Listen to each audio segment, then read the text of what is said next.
On, it's time to talk about experiences during Christmas.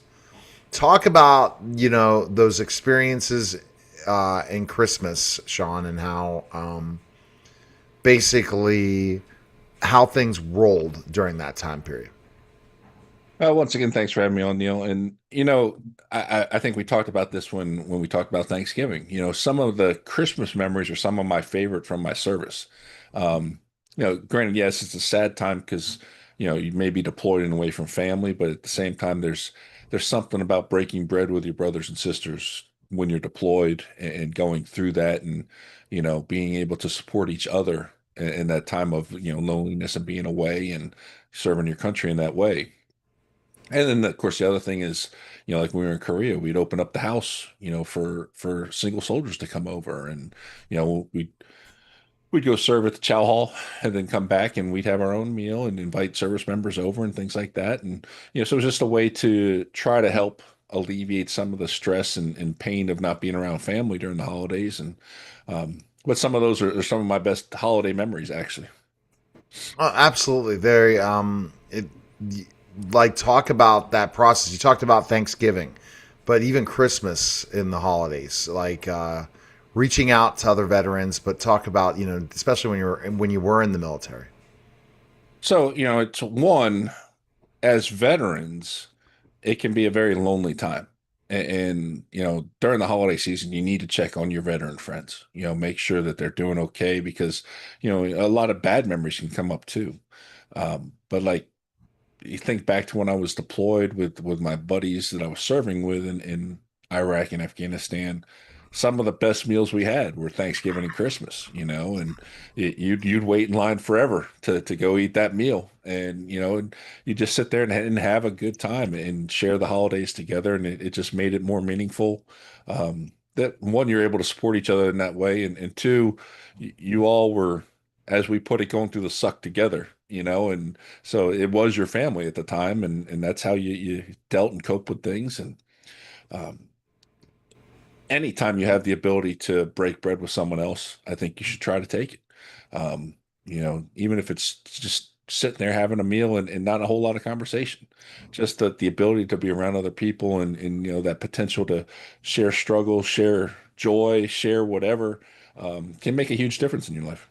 It totally can, for sure. And how do you think we should reach out to veterans today? That it's when it's coming towards the Christmas time. Well, today I think it's even easier, because you got cell phones. A lot of people have cell phones. I would say the majority of people at this point probably have cell phones. I mean, most kids have cell phones at this point. Um, you know, Shoot them a text. Hey, how you doing?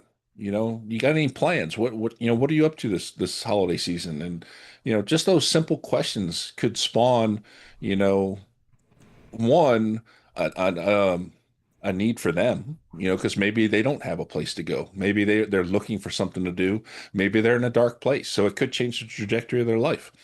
um, so I encourage anybody, if you know a veteran, just reach out and check on them. If you have an extra seat at your table, invite them. Give them that opportunity to come and break bread with you and your friends and your family, and just have a nice home cooked meal. It could change so much in their life. It totally can, for sure. And do you have any good stories of Christmas? At least on the base first. One of the funniest ones, one year we decided to take a vacation during Christmas. While we were in Korea, we went down to Jeju Island, which is the southernmost part of South Korea. And we left a couple days before Christmas. We spent Christmas in the hotel, and you know, uh, my wife took the kids downstairs to the parking garage to get in the car, and I went and set up everything for Christmas.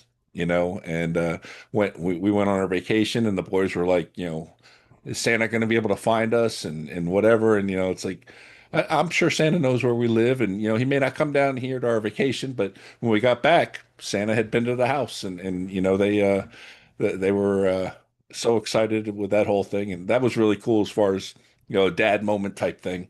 Um, but outside of that, just opening our home. We used to set up those 6 foot white tables right down the middle of the dining room and just have, chairs everywhere, people just hanging out, eating all day, having a good time. It was just so cool to, put aside you know, rank and all that other stuff and just gather as a group of people to celebrate the holidays. Then same thing when we were deployed, getting together with your group of friends and going to break bread at the chow hall. It was just, it was good. It really was good. Absolutely. And just reach out to a vet today, right? I think Oh, that's a big absolutely. thing. Absolutely. And honestly, I wouldn't even just say vets. Reach out to anybody. If you haven't heard from somebody in a while, reach out to them and check on them. The holidays can be a dark time for a lot of people. So take a moment and just say, "Hey, how you doing? You got any plans this holiday? You're more than welcome at our table. To anybody, because it could truly change their lives and make a huge impact. And I mean, what else are you going to do during the holiday season? This is the time of giving, right? I mean, open up your home and give to others who need help. All right. And then you start focusing after Christmas on the New Year's. And next week we'll be talking about coming up with those New Year's plans. And you're already planning right now, right? Yeah, anybody who knows me knows I love to plan. So yeah, we're working. We want 2026 to be a big year for Vet SOS, and very excited about some of the things coming. And we're gonna have some new teammates, and it's gonna be fantastic. I'm really looking forward to it, and I think 2026 is gonna be a good year for us. And then also the new website will be up in January. So we just got to get to the That's the final hope. phases. Final phases to get that done, and the new shows, the new logos that we're creating Yep. for the changing the show names. That's pretty cool.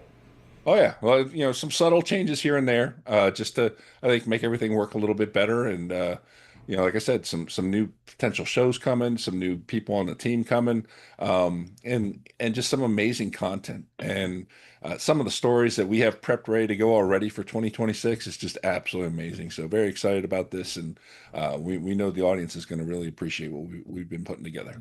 All right, vetsospodcast.com. Appreciate